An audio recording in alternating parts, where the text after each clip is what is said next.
hinarangan. Kasi nga, hindi ako makaalis kasi umakyat siya doon. Oo.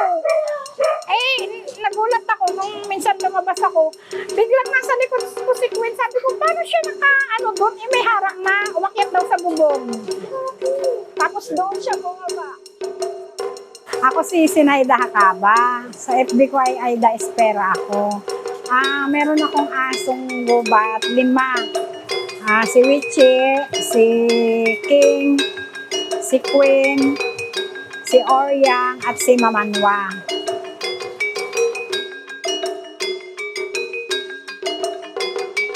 Okay, I'm Dr. Romulo Bernardo, isang Zoo and Wildlife Veterinarian. My name is Suryam Jofel Singh, but you can just call me Suryam. I'm actually a 5th year vet med student right now. I'm studying in Southwestern University in Cebu.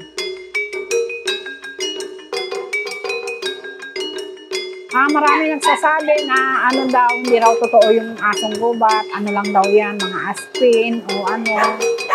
Pero marami rin naniniwala.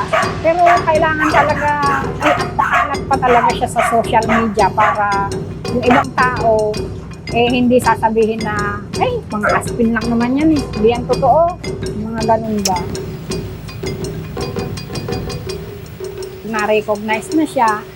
May matatawag na talaga tayong sariling atin. Meron na tayong aso ng Pilipinas.